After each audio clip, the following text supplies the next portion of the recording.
Hello everybody, welcome to Legend of Grimrock 2 single character playthrough. My name is Highwing, and we are going to the Halls of the Dead. Now, I mentioned that this game is a lot more, open world in terms of compared to the first game, but there's still gonna be dungeons in this game. So if you were hoping to just stay out completely all the time, well, welcome back. You're back in Grimrock. Also, here's some dumb magic, we don't use that crap. Now, on a note of illumination, a trick I would always do during a normal run of Grimrock 2 is my mage would be the torch wielder, so I would never have any light issues. But you can't really do that in this game, so oftentimes with the single character playthrough, you're going to be choosing between light source and fighting. And here we're introduced to a new enemy, the mummy. They're jokes. However, if you're like me and you just kind of gamed the system and got the backbiter initially, don't use Drain on a mummy. You will actually lose life and heal the mummy. And I didn't know this the first time I tried this run attempt, and it was actually kind of surprising. But that being said though, that's the only threatening thing about a mummy. The mummies are jokes, even with their, would you say alternate form? I'd probably say alternate form, but poor form here. I did not juke well, so here's a great way to heal early on. Just rest. You have low HP, so you could just rest for a split second, come back, get into the fight, and kill him with a 50 damage critical hit. Wow. Yeah, mummies are jokes, and they are extremely susceptible to the little AI manipulation I showed off earlier with the fishmen. They're not as fast, but typically when you fight mummies, you're gonna be fighting a lot of mummies. Also, Grimrock 2 introduces guns. I kinda like guns in my first playthrough, even though they are widely considered shit-tier weapons, and I could see why. But guns are interesting, especially in the kind of sense that we're in an adventure, we're on a deserted island with pirate ships and the like, so guns make perfect sense. And I like them because you get a lot of ammo comparatively. Like, you get a good 10 to 15 times more ammo for guns than you would with a, say, bow or missile weapon. And while they're not recoverable, you will get way more than enough to facilitate your needs. And you can farm ammo in this game. It's not an enjoyable farm, but you can still get your ammo back. Also, I kept that turtle fight in to show how good the backbiter is. That fight took 5 seconds. Well, by luck it took 5 seconds. I'm keeping this fight in because I believe it shows off a interesting AI setup. If I could just, land a damn hit on this.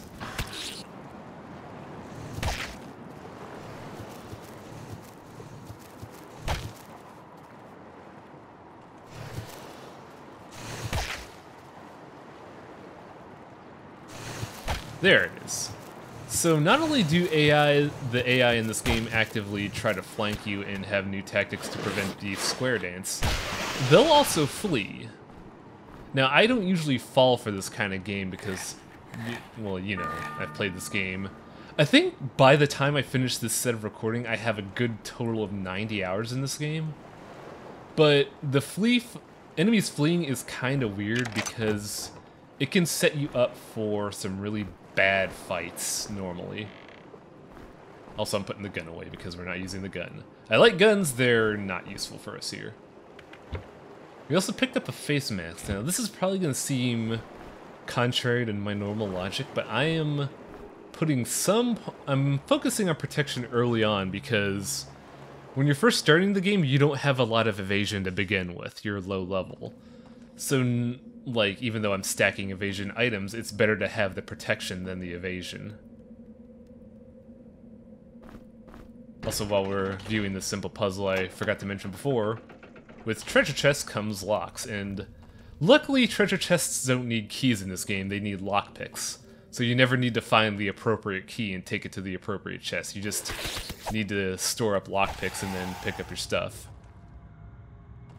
I actually really dig treasure chests in this game because, man, they're really satisfying.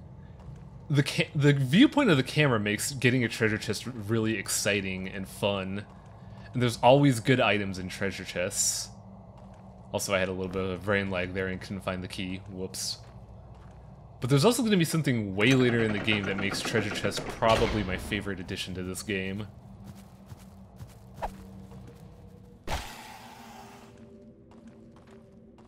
So here's a strange item, the Horn of Summoning. There are a couple of clues that allude to what you're supposed to do with this dumb horn, but since this was technically my third run-through of the challenge, and here's formations. Here's the weird thing about formations. Single character playthrough, formation doesn't matter, but you cannot be in the back row for some reason, which doesn't make a whole lot of sense to me. Because you're just a single dude, how are you in the back row of a single character plank? Also, here's another thing. We got a clue and a shovel way earlier in the last episode. Because this game has treasure hunting. This is kind of why I like the chest a lot. It's very charming in a way. It's like, hey, look at this. You're on an island with pirates. Here's buried treasure. It's got good supplies. This is great. Now we got the... fuck, I don't know what it's called. Embalming robes? It's a good armor early on, but we're not going to use it much, mainly because it doesn't offer a lot of protection, but it offers much needed vitality in the beginning, which gives us a slight HP boost. And I believe for the boss fight that's about to happen, that boost helps a lot. Also, as I was trying to discuss before, but I got sidelined, there are clues that tell you what to do with the Horn of Summoning, but I just never looked at them because it was my third run-through of this game. Technically 2.5 because my first recording of this got corrupted, and I didn't save cycle. So here's a tip, kids, if you do an LP, save cycle. Also, we are level 4, we have level 3 light weapons mastery, we got dual wielding. It's shit! If you are not a rogue, dual wielding is garbage, don't do it. Because what happens is when you dual wield, you do 40% less damage with each weapon. In theory, that means you're doing 120% more damage, but really you're just doing 60% damage twice. And here's a boss fight! This is great because the big flaw of Grimrock 1 was that there were no boss fights until the end of the game. But the developers were like, nah, fuck this, have a boss fight. Here's the Viper Roots. The Viper Roots are interesting. They hit hard, they ambush you from behind, they have buddies, so you're doing a 1v2 fight effectively, and I really screwed up my footing here. But a big weakness of the Viper Roots is that they can't turn. Also, here's the Backbiter ability.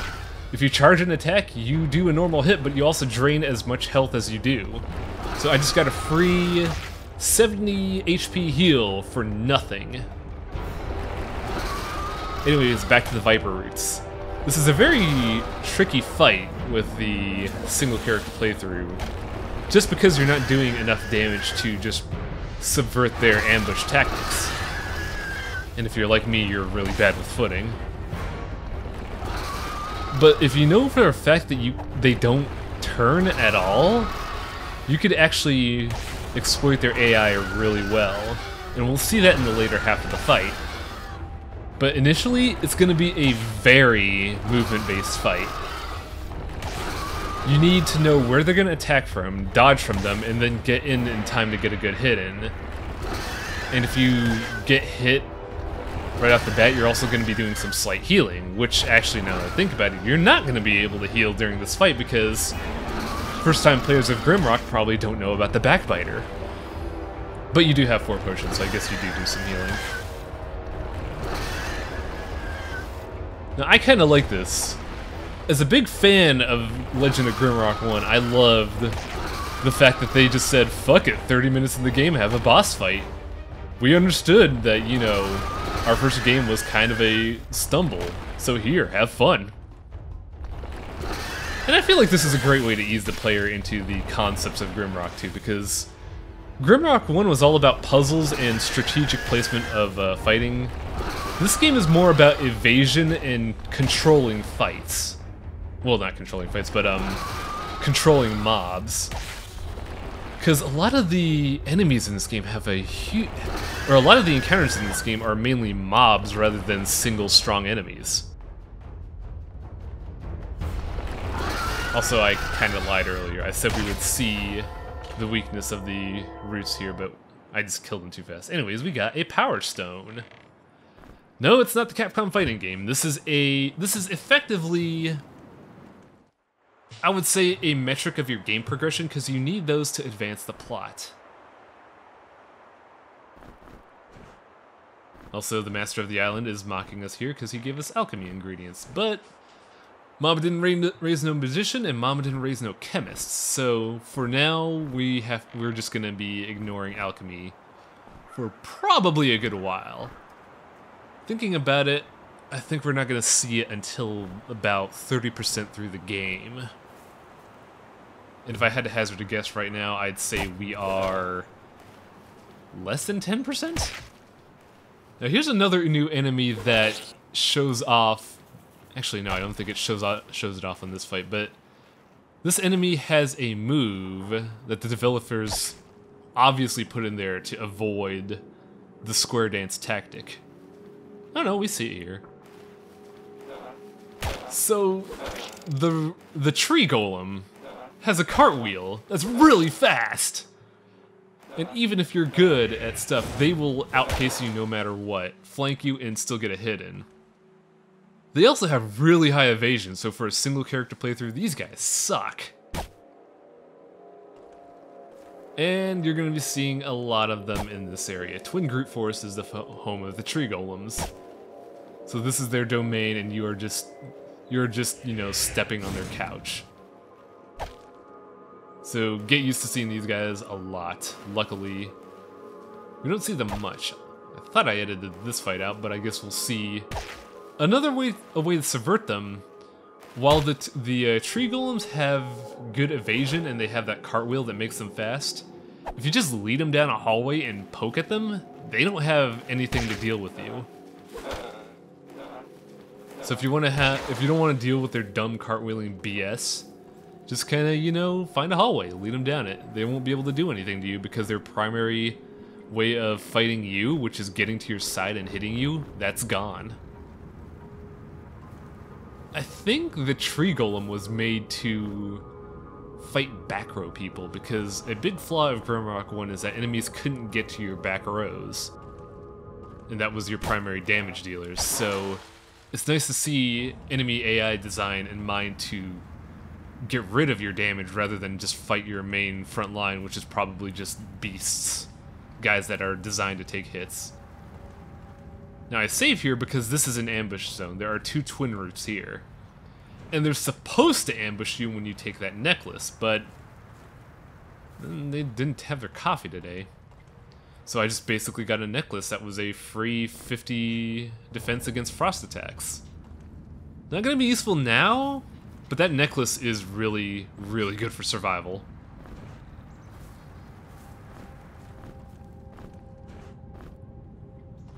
Now here's the thing about inventory management. I'm not really, you know, a smart person. I'm gonna hoard a lot of stuff for stuff that's seemingly no reason. So if you see that in the episode and you want to call me out on it, feel free to, I won't mind. I'm not gonna listen.